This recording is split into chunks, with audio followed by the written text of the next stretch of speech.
What's up, everybody? Welcome into this edition of War Chant TV. It's Showtime with Ira Schoffel, the managing editor of warchant.com, joining us here on YouTube Live. We'll be taking your questions from you folks on YouTube as well as the Tribal Council. If you're not a member of warchant.com, sign up now. You can't get a better deal, probably. If you use the promo code FSU Spring 2020 and sign up for 1 year, you'll actually get 18 months of access, so pretty much 6 free months, and a $50 e-card to garnetandgold.com. So with that said, Ira, how are you, friend? Welcome on in. Spring football's almost here. How excited are you? This is your time to shine, right? I could not be more excited, Aslan. I could not be more excited. On Friday, we're actually going to have a press conference with Mike Norvell. We're going to get to interview several of the players, including guys returning from injuries like Hamza Nasruddin and Marvin Wilson and guys like that. That'll be interesting. First time we talked to them. First time we talked to Marvin Wilson, Tamari, and Terry since they decided to come back for their senior, not their senior seasons. Marvin is a senior. Tamari is just a junior, redshirt junior. But looking forward to talking to those guys, and then also the assistant coaches will be available as well, and also Josh Storms, I think, the strength coach. This will be the first time we've all got to speak to Josh Storms, so it's going to be a good preamble to spring practice. That'll be tomorrow. People can find that coverage at warchant.com tomorrow afternoon, and then spring practice is going to open Saturday. We're going to have a lot more availability, a lot more access. We're going to actually be able to watch large portions of these practices. So yeah, man, I'm fired up. I'm as excited. Anytime there's a new head coach, it's exciting, which we've been kind of doing that a lot lately. But more so, I think, because it seems like some of the media policies might be more accessible for our ilk. Yeah. So we're going to talk to a whole bunch of people tomorrow, like you said, but we've already been able to, mainly you, really. You're the one waking up 7 o'clock in the morning, 6 o'clock in the morning to get to more at 7 a.m. grinding. You've been able to talk to pretty much every new assistant coach that Mike Norvell has brought on board. Those interviews could be heard on our YouTube page as well as the website or on Wake Up War Chant, our podcast. Was there any sort of, thread that kind of ran through all these new coaches that you walked away from feeling either impressed or encouraged by the hires that Mike Norvell made? A lot of things. I think some of the big things, some of the common threads, I think, are the fact that really a lot of them kind of came from real humble beginnings in terms of coaching, and I think that could be a good sign. I don't know if Mike Norvell targets that when he's evaluating people, but you definitely sense a hunger from a lot of these guys. A lot of these guys, for example, Chris Marv, linebackers coach, was not highly recruited coming out of high school. He had one offer to play football at a high school, and that was at Vanderbilt, which he wasn't really excited about at first. Ends up becoming a big-time player at Vanderbilt. A little bit undersized, which is why he didn't have an NFL career, but very productive player. A guy that's always kind of been doubted because of his size. So he, kind of has that hunger. Went into teaching briefly and then got into coaching. Adam Fuller's a guy, the defensive coordinator, who really didn't have any mentors in coaching, had no ins. So often coaches on the college level or the professional level certainly had an in somewhere, somebody that kind of brought them along. He didn't have that at all. He started out at these tiny schools, at Wagner College, and these tiny schools that nobody's really heard of in terms of football, and kind of built himself up, a self-built, a self-made Florida State defensive coordinator. Really, across the board, David Johnson, the running backs coach, who, basically took his first college job at Millsaps College, slept in a car for a couple weeks because the dorms weren't available for him to move into yet after Hurricane Katrina. So it's just like one story after another, like the John Papuchis, the defensive ends coach, who basically cold called every school in the country until he finally got an offer at Kansas to be a GA. It just seems like, really other than Kenny Dillingham, who you interviewed, he did kind of luck out to a degree where he latched on to Mike Norvell early. But even that was the same kind of thing, because he was a high school coach, a young guy who basically took Mike Norvell up on the offer to sit on some of his meetings, and he basically just said, "Okay, well, I'm going to sit in on all of your meetings," and just never left, and basically kind of became a fixture when they were at Arizona State, and then ended up getting on in some entry level positions. So I think that's a common theme, and I think that hunger. They all obviously are sharp guys, but they also have a hunger. I think it's going to serve them well. Well said. What did you think? You were part of most of the interviews, either recording or putting them on the podcast or whatever. What were any major takeaways?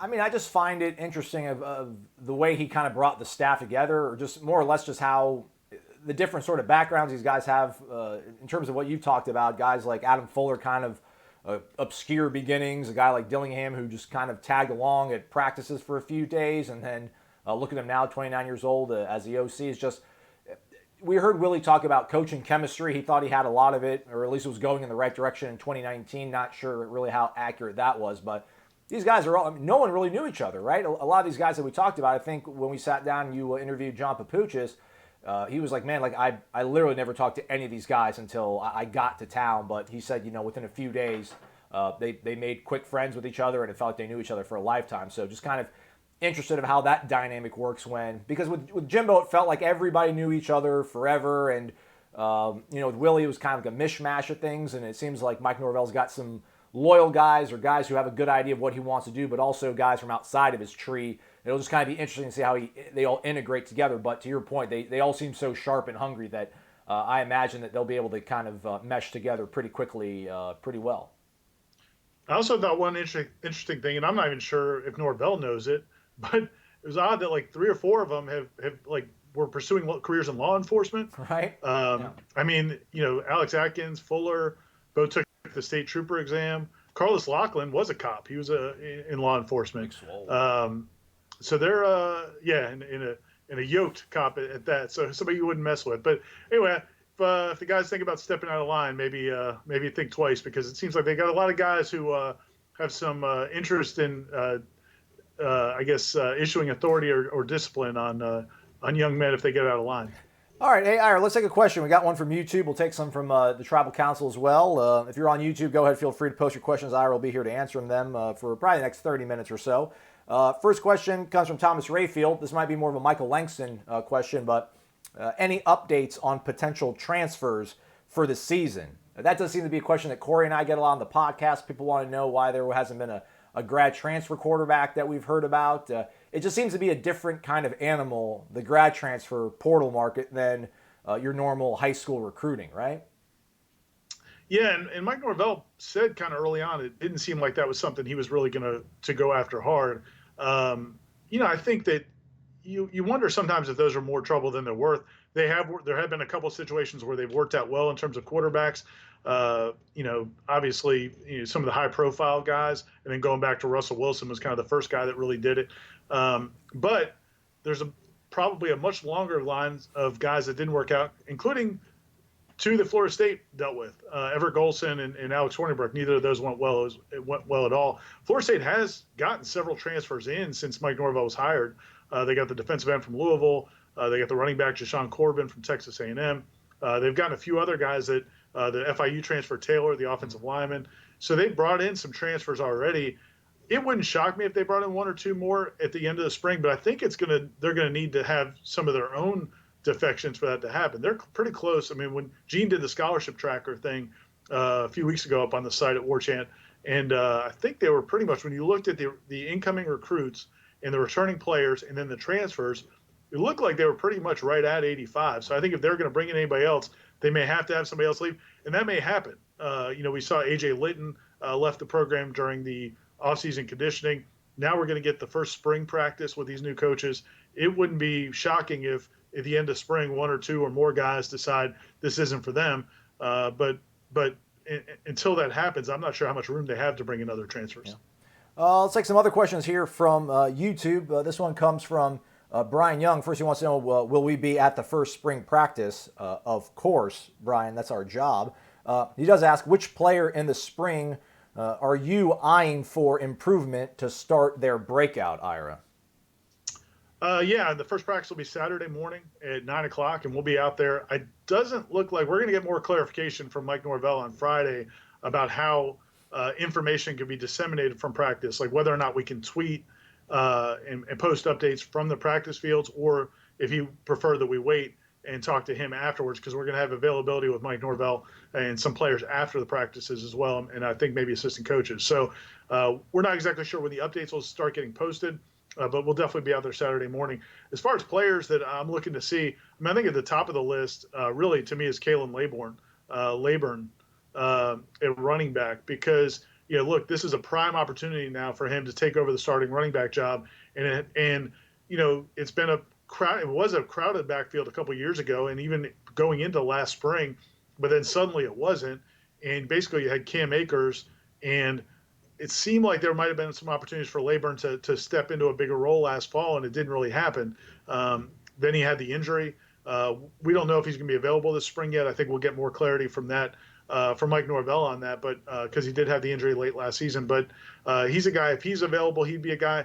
If it, also at running back, I mean Grant, if he's back with the team, I'm curious to see how involved he is. He's a guy that kind of took a leave of absence. Anthony Grant last fall, where he was, I don't know, personal issues, whatever it was. He wasn't off the team, but he wasn't around practices very much, or certainly not games. So does he get back into the fold? Does he resolve whatever issues he has? He's certainly talented. 2 years ago, Grant was when he came as a true freshman, he was the rave of some of the preseason scrimmages. Played a little bit in the return game, not much a running back, but he's a guy we'd like to see. And then I think probably a linebacker. I'd really like to see Kevon Glenn. I think he's a guy. When we watched practices last year, a lot of times in the Knoll drill, which I guess we need to pour one out for the Knoll drill, Aslan. But he was a guy that had a lot of big hits in the Knoll drill, but didn't really see much action in games. So there's a bunch of guys. There's a lot of guys we want to see. Anybody from your perspective? You know me, man. I'm a quarterback guy. I want to see how the quarterbacks look. I want to see how they take direction. Defensive backs, maybe let's see Travis Jay. Let's see just how dynamic and explosive he can be for that defensive backfield. And, I mean, offensive line, we'll see, but it'll just be so difficult to really gauge how much real progress there has been made. Or maybe it'll be easy. I don't know, because it seemed like from Greg Fry to Randy Clements, there were some things that we saw. It felt like they were moving a little bit faster between drills or things like that, but it didn't seem like a night and day transformation. Maybe something like that could happen. Maybe it would be kind of easy to spot a lot of growth from the offensive line, but I'm sure a lot of folks are going to want to know what we see from that segment, so I'll definitely be keeping an eye on that one. Yeah, the offensive line, I mean, obviously everybody's going to be focused on that, and it is hard to evaluate. And, when Greg Fry came, it's crazy what we've seen in the last 3 or 4 years with that offensive line. Rick Trickett leaves, you bring in Greg Fry. Everybody was all excited about this guy. He's a younger guy. He's going to relate better to the players. They're going to communicate better. And then it was just a complete disaster on the field. Then you bring in Randy Clements. Okay, this is Kendall Briles' guy. Kendall Briles believes so much in Randy Clements, he wouldn't even take another job if he couldn't have Randy Clements. Florida State waited like a month to get him out of his contract. It was so important to get him. Seemed like a really good coach. I think we were all impressed by what we saw. And then they start playing games, and everything's exactly the same. So it's we'll just have to see if it's any different. Alex Atkins comes in with a very high. Everybody we've talked to that's worked with him or knows him is really impressed with Alex Atkins. He'll also have Chris Thompson, a veteran coaching tight ends right alongside him. So you would think things will be positive, but like you said, it's going to be hard to evaluate in the spring. This question comes from _swole_Knoll. Fellas, I got to know, do you think the first game will dictate how the rest of the season will go? I don't know that I would say that entirely because it is a first game. And sometimes, even you go through practices and scrimmages, I think sometimes a game is a little bit different. You just don't know exactly, especially quarterbacks, how they're going to play and how they're going to react to certain situations. So you would think in your first season, you'd like to expect that there's going to be growth throughout the season.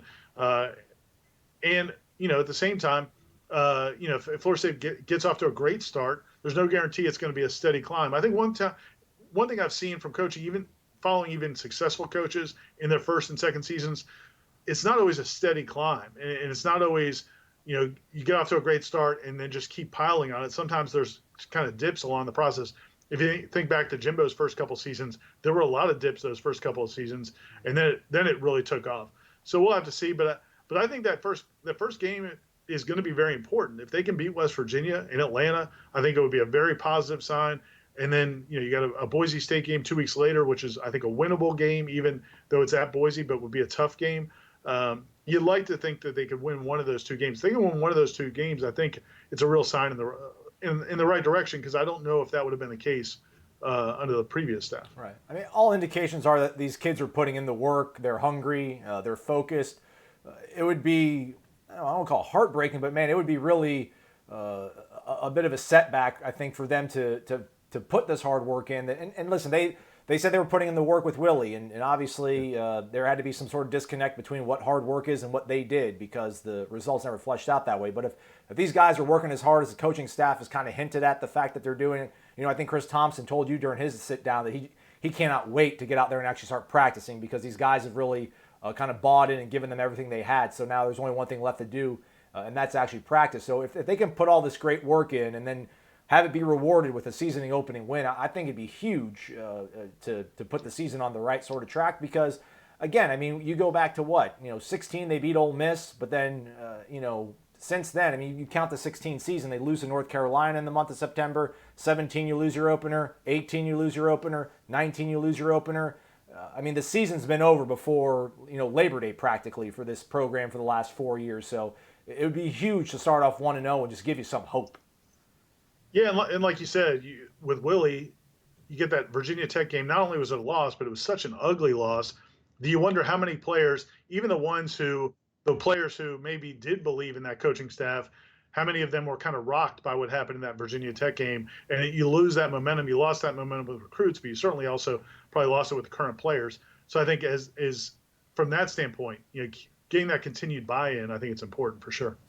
This question comes from D3X Drip. Another question from him. Do you think one of the walk-on running backs will gain some type of role this season?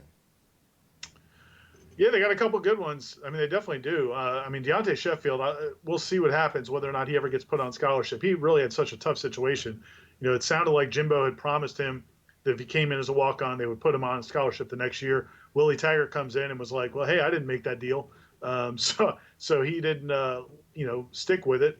And Deontay Sheffield's done everything Florida State could ever ask. He switched positions twice, from running back to receiver, back to running back. Obviously stepped up in a huge way in the bowl game. He was probably FSU's maybe the best offensive player in the bowl game, and really stepped up in a big way. So he's a guy that I think has earned the right to be in the conversation. And then the other running back, Trayshawn Ward, is the other walk-on running back, who I thought was impressive what we saw in practice last year. He didn't get as many carries in the bowl game, but he's an impressive guy. So yeah, especially if Grant, we don't know how solid he is with his situation, and then if Layburn is still recovering from his injury, and then Jashawn Corbin, who transferred from Texas A&M, he was coming back from an injury as well. He had a really severe hamstring injury last year at Texas A&M. So we don't know how available he is. So, yeah, I think those walk-on running backs will probably be Trayshawn Ward and Deontay Sheffield will probably be a big factor in the spring. Hey, let's go to warchant.com. If you're not a member, use that promo code FSU Spring 2020. Sign up for 1 year. You'll get 18 months of access and a $50 e-card to garnetandgold.com. This question comes from Maxwell Gibbs. Ira, when are you and Corey going to have your own podcast without Aslan or Jeff Cameron? I don't think that's ever going to happen, because truth is, we don't really like each other. Oh, stop it. We pretend, we try to, it's good to have a buffer in the situation. But yeah, I think Corey would kill me if, or I would kill him if we had to go head to head. I mean, it would be, it would just be constant arguing. That's all we do when we did talk off of camera or offline. That's all we do is argue. So it would just be a lot of that. It would be like a ESPN debate show.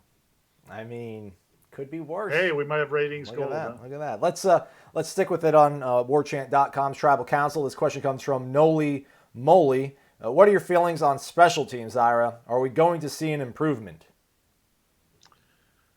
Yeah, I mean, they got better last year, right? I mean, it wasn't, they had to. 2 years ago was the worst special teams anybody's seen in the history of college football. So they were a little bit better last year. I think there's a good chance. I mean, look, Mike Norvell's track record says there will be.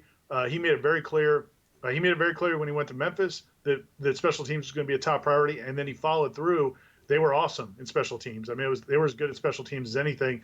And then he basically made it his campaign promise when he got hired at Florida State that special teams is going to be a huge part of what they do.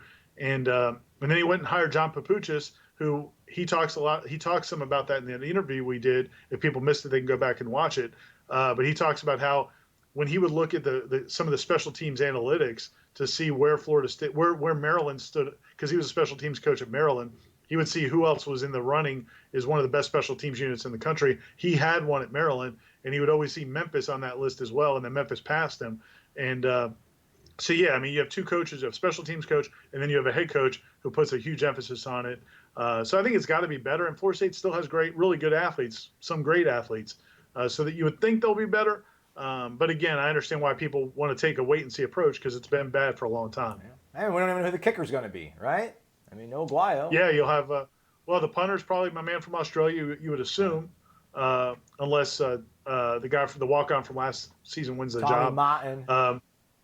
Yeah, Tommy Martin, and then the place kicker we don't know for sure if it'll be. Fitzgerald came in last year pretty highly regarded, but did not kick very well from what we saw. The transition to college looked like he had some struggles, so we'll see. This is an important spring for him. They signed a guy, I guess, a preferred walk-on that's coming in as well, and then they've got Grotehouse, right? Is Parker Grotehouse still around? Grotehouse is still there, who kind of took it over late last season. But yeah, that is probably the number one question, I guess, place kicker. Question from YouTube, Ira. Brian Young, here we go. This is a nice one. Put your back against the wall, but you're good at answering back against the wall questions. Corey always evades and ducks and never wants to go on record. Over under for the season, Tamorrion Terry receiving yards, 1,100. Over under. Oof. I'm gonna say yeah. I'm gonna say Yeah. over. I'll say over. Yeah, my man. Let's go. I think he's going to have a lot of yards. I think he'll have some yards rushing too. I think they're going to use him in different ways. But yeah, the one thing when you watched Memphis last year, as we kind of Mike Norvell got on our radar as a serious candidate for this job, and you watch their last couple of games in Memphis, and I've gone back and watched a little bit earlier. When they have a star player, they feature their star players. I mean, it's not about Jimbo's offensive approach, I think, and going back to the Coach Bowden's approach was, take what the defense gives you to some degree, and sometimes you could kind of you could counter whatever the defense does. I think Mike Norvell kind of is going to get his players the ball. They're going to find ways to get matchups to those players and for their key players. So I think Tamorrion Terry, if he's healthy, I think he's going to get the ball a lot. Now, he has to step up. I mean, as much as we love Tamorrion Terry and the talent, he was not all that consistent last year. And I think that's one of the reasons he came back is to prove he can be more consistent. I don't think they're going to play him just to play him. So he's going to have to step up and really be a consistent player. These are my least favorite. Well, not my least favorite, but not my most enthusiastically want to dive into answer questions. But a injury update question from Robert Davis. All the guys that we lost for the season last year, whether it was Kando, Woodby, Hamsa, Keyshawn Helton, and Dante Lucas, who do you think will be available to compete for spring? Yeah, I'm not sure if any of them will be. I don't think any of them will be. I mean, we definitely know Woodby and Keyshawn Helton won't because we did those stories on them. We talked to them. Kanda, when we went out to the tour of duty practices a couple weeks ago, he was still with the injured group, didn't look very close to participating. Dante Lucas certainly did not look like it. He got injured in the bowl game, and it looked like he was still in a boot when we were out there at the tour of duty. I don't know if any of those guys will be available. And that's, one of the things that we wrote the story last week about Mike Norvell embracing kind of technology and virtual reality. One of the things he talked about was how important it is to have that virtual reality, those tools available, because when those guys miss practice time, and he specifically mentioned we've got some guys who are going to miss spring practice, he wants them to get the real view of what it's like on the field. So the players in practice, some of the players in practice, quarterbacks and safeties, will have those helmets on with the camera to give the full, I guess, the full 22 view. And they'll be using that for some of the injured players to kind of get a feel for what they would see if they were on the field. It won't be a wasted spring for those guys. But, yeah, I don't know that any of those guys who were lost for the year would be back. Yeah. But hopefully by August, get there. Yeah, for preseason camp. That's what matters. Yeah, for sure. Jemiah Davis asks, which coach besides Dillingham or Norvell, which coach would you pick to make an immediate impact? Man, I really liked, of the new coaches we met, I mean, I liked all of them. But David Johnson, to me, the running backs coach, is a guy that I there's something about that guy, man. He looks, to me, he's a head coach. I mean, there's a few of those guys we talked to that sounds like it could be a head coach, but David Johnson felt like a head coach. And I think he's a big deal. And I think not just his position players, but he's also the recruiting coordinator. And I also think he's going to be the guy that, and just watching the tour duty drills that we got to watch, I mean, his station I mean, he was ruthless. I mean, he's just constantly pulling guys out, making them do extra push-ups and sit-ups. He's one of those guys that's going to kind of like an Odell Higgins that's going to ride guys and push them and push them and push them further than they want to go. And I think, but at the same time, love on them and that they're going to respect it. I just think, I think he's a huge deal to get David Johnson. I think he's going to have a big impact. I think he's probably their. I mean, I would imagine he's got to be their strongest recruiter as well. Oh yeah. I think he walks into a living room and man, he shines. I think he knows what to say. I think he's honest, but also down to earth, and I think he'll play really well to pretty much any recruit that's on their board. Well, look at what he's already done. I mean, the guy gets the kid from Louisiana. He with his ties to Louisiana, where he's from, but he was at Tennessee. They bring in the tight end and the receiver, Darian Williamson and Mark Keaston. I can never remember the tight end's name. I gotta look at my list. Douglas. There you go, nailed it. Got it. Douglas. He got those two guys. Those are two guys that he was talking to when he was at Tennessee. As soon as he gets a job at Florida State, they want to come to Florida State. So, yeah, I think there's no doubt he's going to be a huge recruiter. Let's see. We got a question from. It scrolled off the screen, but we'll give you a little bit of a break here off the football stuff here. Forgot where the question was, but somebody, DBD Boxing. Talk about basketball. I was at the game last night. Wow, he was at the game. That's what he says. Congratulations, man. That must have been unbelievable. Never in doubt, right? Right, Ira? Never in doubt. The whole way. Yeah, no, that was it was kind of it was cool. It was cool in a lot of ways, I think, that win, because, even when they were down and Notre Dame was hitting all those shots in the first half, I thought Florida State closed the first half so well and how important that was. That kind of gets lost at the end of the game. But, getting a stop and then Devin Vassell gets that runner, he scores right before the half to cut it to 7, I think, right before the half. That was big. It just gave him a little bit of confidence going, because they were down 11 or 12, and it looked like they could go down 14 or 15 at one point before halftime. To get that down to 7, I think, was big. But then they fall behind again. Notre Dame's hitting threes. The most impressive thing to me is when you make a run like that, you're down double digits in the second half, midway through the second half, and you make that run to get all the way back and you tie it up, and then they hit a 3. And then you tie it up and they go up by 3 again. That's usually when most teams kind of fail. And, it's just, okay, we gave it our best shot. We got the momentum back, and then they still come back. They're not going to let us back and take control of this game. So for Florida State to come back and get a big defensive stop, and Trent to do what he did, I think it just speaks so much about this team. And, Leonard even said after the game he thought they grew up a lot in that game, which is saying something for a team that's 25-5 and is in first place in the ACC, that they need to grow up. But I think he's right. I mean, I think that they showed some resilience. They've shown it at times throughout the season, but not like that on the road at a place that's going nuts, like I'm sure he could attest to. There's just you can't say enough about how they played in that and what that might mean going forward. Never won in that building before. Led for all of 19 seconds of the ball game. Incredible, man. Absolutely incredible. And, great for Trent. And Corey went over and interviewed. We had a story about Trent last night. Corey got him on the phone. But then he actually went over and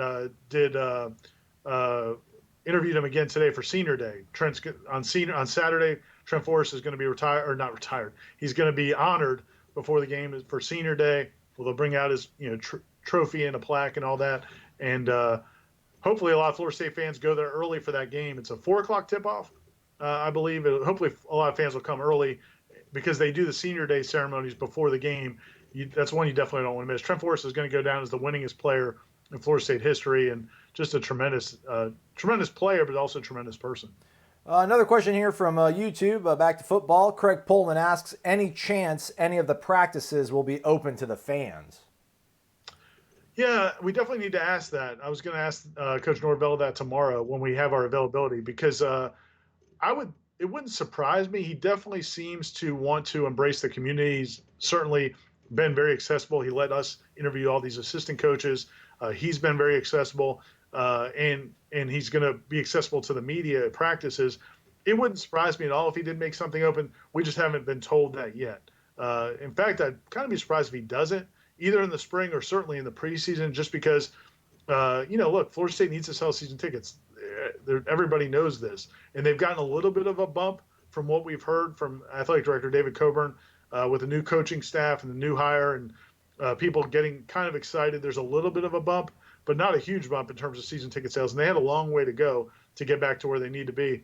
So that would certainly be a wise way to kind of get some favor with the fans. So I would think it'll come, but we'll have a better answer tomorrow.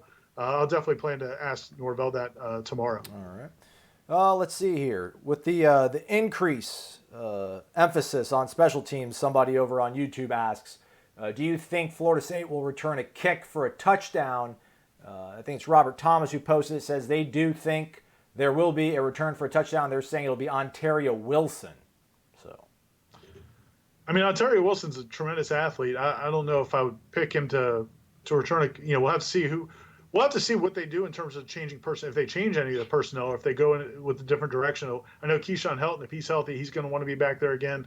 I will say this. I mean, if you listen to Mike Norvell speak, both when he was hired and then at his previous stop, he basically guaranteed when he got to Memphis that they would return a kick for a touchdown, and they did. It's important to him. And I think when you look at what goes into that, and I think his conversation about that is really interesting, because it's not just about putting your best athletes out there. That was something that Jimbo did. If you remember, like when Jimbo came in, that was one of his big emphasis was, if you're a starter, you're going to be on special teams. And everybody was like, why is he got Greg Reed out there? Why is he have Telvin Smith out there? And Jimbo felt like, if you're our best players, we need you out on the field. I think what Norvell is doing is kind of taking it to another degree, where he's putting such an emphasis on the blocking part of it, especially in the return game, to where, because of how selfish, to him, it I guess symbolizes selflessness. If you're willing to go out there on special teams and block as hard as you can, as hard as you would on any other play to spring or return, then that shows the selflessness they need as a team. And so that's why it's so important to him. It wouldn't surprise me if they did. It's hard to predict it, but I know it's going to be a top priority, because I think, the head coach is going to make it a top priority. Another question from YouTube, DD Boxing, I think it is. The lowercase, uppercase, D and B just throws me off. My dyslexia starts kicking in, Ira. How far do you think Florida State can make it in the ACC tournament and in March? Man, I'm fascinated. I was talking to our good friend Jim Lamar this morning about what they're going to do in the ACC tournament. If you look back at last season, when they made the run to the ACC championship game, Leonard Hamilton made it a conscious decision. A lot of teams go in the ACC tournament, and if they feel like they can't improve, or any conference tournament, they feel like they can't improve their seeding for the NCAA tournament, then why make a big run? It's just, you're just taxing guys' bodies. You're adding more minutes and wear and tear, plus the possibility of injury in those games. So a lot of schools, unless you're trying to earn a berth in the tournament or improve your seeding, a lot of coaches kind of, just kind of take it for what it is, but don't really put a lot of emphasis. Last year, I think when Florida State got into that semifinals, Leonard Hamilton wanted to win the ACC tournament, and they beat Virginia, and they got to the ACC championship game. And I think he really wanted to win the ACC tournament, and played Phil Kofer a lot of minutes in those games when Phil Kofer was dealing with a foot injury. I think after the fact, Leonard Hamilton said maybe he didn't say it wasn't the best idea, but he did say it took a toll. And it was part of the reason why Kofer couldn't play early in the NCAA tournament. So with that experience, you'd wonder if he says, you know what, this team's got a chance to make a real run in March. Maybe we don't need to worry about winning the ACC tournament. But on the other side, how many years do you go in the ACC tournament thinking you might be the favorite? Yeah. And Florida State looks like, unless something crazy happens Saturday, they're going to be the number one seed. If they go as the number one seed to the ACC tournament, and they've got a chance to win not only the regular season championship, but also the ACC conference tournament, it's hard to pass that up and just say, all right, we're gonna keep playing 12 or 13 guys and just kind of take it as it goes. Is he going to shorten the rotation like he did last night at Notre Dame and go with 8 or 9 guys and really try to win this thing and worry about any wear and tear that might have in your body? So I'm really fascinated to see what he does. If he shortens the rotation and goes with 8 or 9 guys and really tries to win it, I think Florida State could win the ACC tournament. But I'm curious to see what he does. I mean, ultimately, with the double bye, they'd only have to win 3 games to win the tournament, right? Yeah, correct. Yeah, they don't have to win 3 games, so it's not the end of the world. But it's, again, it's just it adds a little bit more to the end of the long season. Now, the positive is they don't play their guys as many minutes as a lot of schools do. I mean, a lot of these teams, if you look at Notre Dame last night, a lot of those guys are playing 34, 35 minutes every night. Florida State hasn't done that. So other than Devin Vassell and maybe Trent Forrest on occasion, most of Florida State's players haven't played that many minutes, so they should be fresh this time of year. But you still wonder. If I had to guess, I think he's going to try to win the ACC tournament and then try to make a deep run. But yeah, we always have to see how the matchups are. But if Florida State, nobody even considers Florida State as a possible number one seed, and I know it's not likely, but if they win the regular season and they win the ACC tournament, and they're 29-5, man, I don't know. They could be a number one seed, which would be a huge deal. So, it's going to be a fun couple weeks, no doubt. No, we didn't, I did not think about that. I mean, it was something I think we talked about maybe on the podcast with Corey like 2 weeks ago about if they were able to run the table, they could then probably get a one seed. I don't know how much of that Clemson loss would affect it, but yeah, you would think if they win the regular season and the tournament, they would probably get a number one seed. Though, I mean, I'll trust Leonard Hamilton's judgment over mine every day of the week. But part of me is just like, I'd rather them just come back to Tallahassee. And it's not even like a physical factor of wearing down. I just think like just mentally unplugging and having like a good, 6 days or so, a whole week maybe off, but before you start the NCAA tournament, I think is so much more valuable than making that run and maybe falling short in a championship game and then having to kind of turn around and realize and kind of refocus and realize, all right, now it's win or go home kind of stuff. So, but what a great predicament to be in, if you will, though, right? Yeah, no doubt. It'll be fun to see, and I'll be up in Greensboro covering the ACC tournament, so I'll have plenty of coverage throughout the ACC tournament live from Greensboro, and then we'll have. We assume Florida State's going to be in Tampa for the first couple of rounds of the NCAA tournament, and we'll have full staff coverage there. So it's going to be a lot of coverage at War Chant during those couple weeks. All right, hey, let's take one last question here, and it comes from YouTube. It's a bit of a vague one. We're gonna have to probably kick it off and tell them to wait on it, but it comes from Richard Bass, who's asking, how are the Seminoles' offensive and defensive lines looking? I wasn't at tour of duty. You were. That's the last time you were able to kind of really see the offensive and defensive lines. I'm sure that's what we'll keep a big focus on Saturday when spring practice starts. But it feels like for the weakness of the offensive line, the defensive line is potentially a strength, I feel like, right? Or do you disagree? Yeah, I definitely think it'll be better. I mean, not only do you get Marvin Wilson back, which is huge, but you get him and Corey Durden and playing more natural positions. Now, Robert Cooper, I think, was a natural in the middle of that 3-4, but he's certainly quick enough, and he's lost weight to play a 4-3 defensive tackle. And then I think your ends, if Josh Kando comes back healthy, there's no doubt he has tons of potential. Janaris Robinson really came on late last season, showed a lot of potential. He came back for this year as well. And then those young guys, I mean, Malcolm Ray, at the tour of duty, a couple of those young guys really were impressive. Malcolm Ray and 55, Derek McClendon, kid from Atlanta. Yeah, McClendon, I thought looked impressive. So, yeah, I think the defensive line looks really impressive. The offensive line it's hard to tell. A lot of people made fun of them. If you're watching social media, a lot of people, when they look at offensive linemen doing those drills and look how slow they look. I don't know. I mean, I don't know how many offensive linemen look great in those drills, but some of the guys, obviously, there's at least one or two guys that certainly need to get in better shape. But overall, I think, excuse me, there's a lot of talent. There's a lot of experience in the interior of that offensive line. And, the big question is going to be tackle, but I don't know if we're going to know. It may be a while before we have a good feel for that. Yeah, I mean, way to accurately answer it, Ira, because yeah, we'll know, but it's going to take a little bit of time there. So spring football starts off on Saturday. There'll be a luncheon on Friday, 11:45 press conference. We'll be there. We'll have updates on warchant.com. And then to Ira's point, once the ACC basketball tournament starts in Greensboro, he'll be there, and we'll have plenty of coverage from that event as well. And that's about all we have here, Ira, on the questions. The replay will be up on YouTube and on warchant.com. Don't choke on me before we sign off here. Man, I'm struggling. All right. So yeah, you're ready to rock though, right? Spring football. This is your time to shine, Ira. New era. Everybody's excited, including you. Very much so. Can't wait. And if you haven't yet, go back and listen to the interviews. You can find them on YouTube or on the podcast channels with Wake Up War Chant. We interviewed all the new assistant coaches, and I think we'll talk to Odell Higgins and Ron Dugans. They're not new assistant coaches, but we'll be talking to them as well. And if you're not a member of warchant.com, Great time to sign up is right now. Use that promo code FSU Spring 2020. If you sign up for an annual membership, you'll actually get 18 months of access and a $50 e-card to garnetandgold.com. For Ira Schoffel, the managing editor of WarChant.com, I'm Aslan Hajavandi. Thanks for watching this edition of WarChant TV. Stay connected to WarChant.com.